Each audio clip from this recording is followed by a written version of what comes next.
Hello everybody, it's Chelsea with Jig TV. We are in New York City and I am here with Suzi Taylor. Hello. Hi. Thank you so much for being here. It's my pleasure. A lot of dancers may know you from NYCDA, New York City Dance Alliance, but take us back to the beginning. You're from LA. Around LA originally. Okay.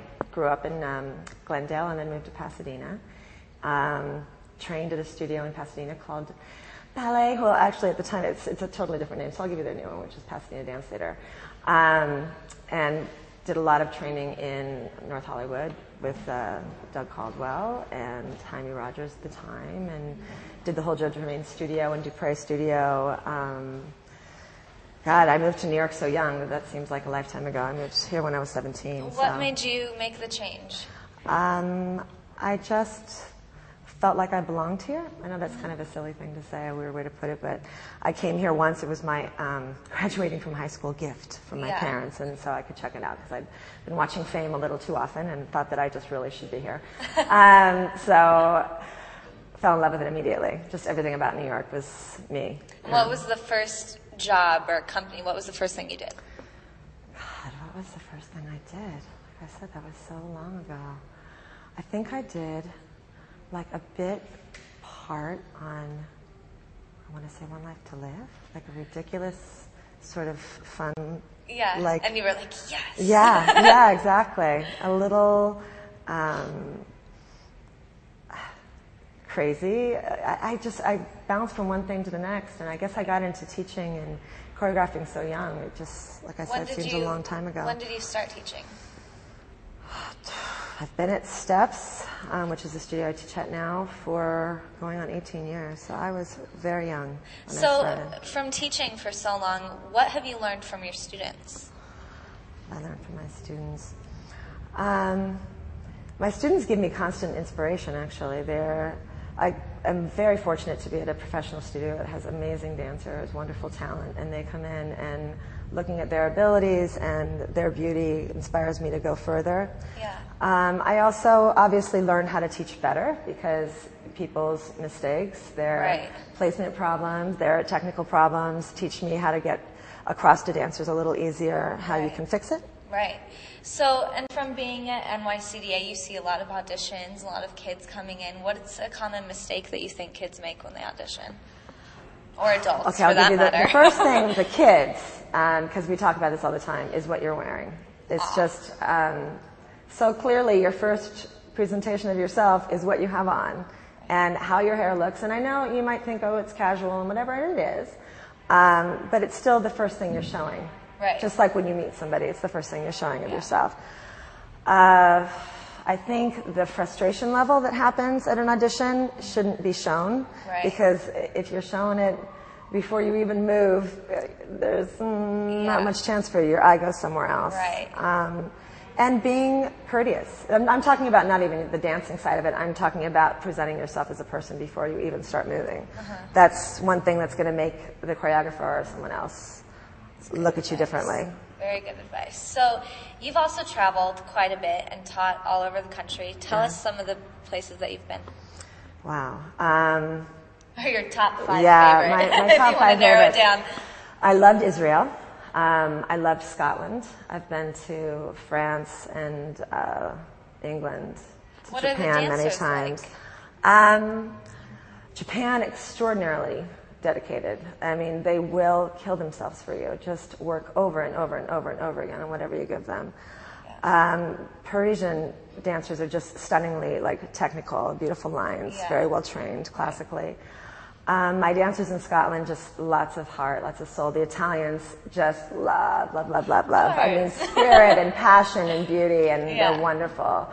Brazilians also. Brazil was another one of my favorite places to go. That's amazing. So being a dancer is good because you get to see the whole world. Right. And I was just watching you dance.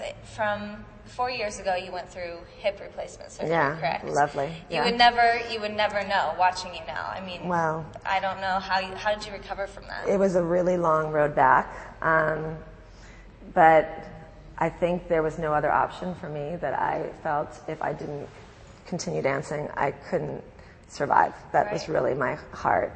I had a baby, and my baby sort of threw my whole body off God bless him, I love him so much.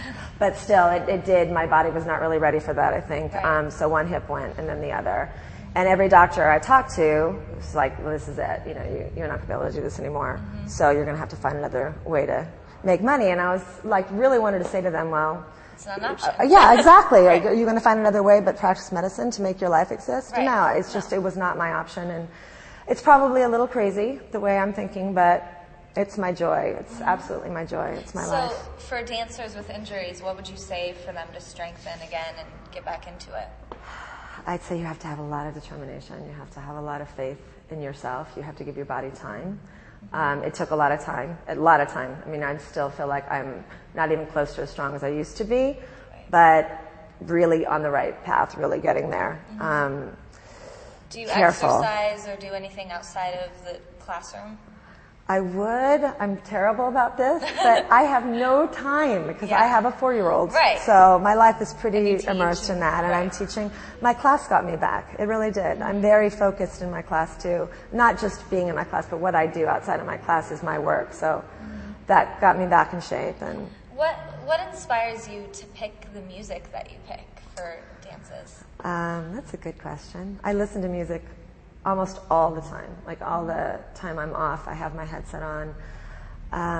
It has to touch my heart, and even not necessarily the sad or whatever the passionate songs that I might use, but even the rhythm or the musicality or something about it has to grab me. Otherwise, it's unusable for me. And can you tell when a dancer's not feeling it? Is it clear? It's the first thing I see. Yeah. For me, musicality is the first issue. I mean, of course, technique is incredibly important, and I love technique, but if you're not musical, I can't even look at you. It's like, Yeah. What teachers inspire you now? Wow, there's so many people that inspire me now. I mean, I have one demonstrating for me right now who is wonderful, Jason. I adore him. Jackie, also a beautiful dancer, lovely teacher, and her sister Joey, beautiful. So many ballet teachers, Willie Berman, that I watch every day. I mean, God, the list is so long that it's hard to even, go there. I still love my dog, and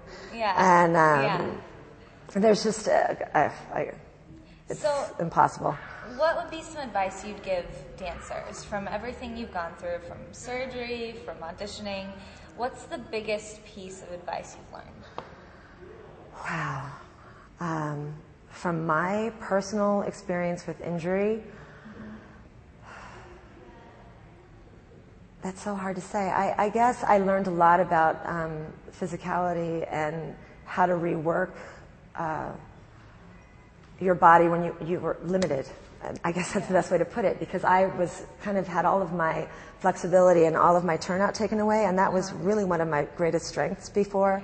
So it taught me that I had to rely on my other strengths, which I didn't even know were as strong as they were. Right. My upper body movement, my musicality, my love of what I'm doing. And so just I really point my feet hard these days. I really point them hard. Right. And so if someone can't kick their face or they can't, there's still other it's amazing what you can come up with. It's amazing. I look back at some of the old teachers, and I know that it happened to them over the years. Like, you just lose ability. You get older, your body doesn't do the same thing. And you can adapt so much to be still just as beautiful. And, you can look at, like, Jerry Killian. He has levels of people with Netherlands Dance Theater. If you haven't seen the company, you must. One of my favorite companies.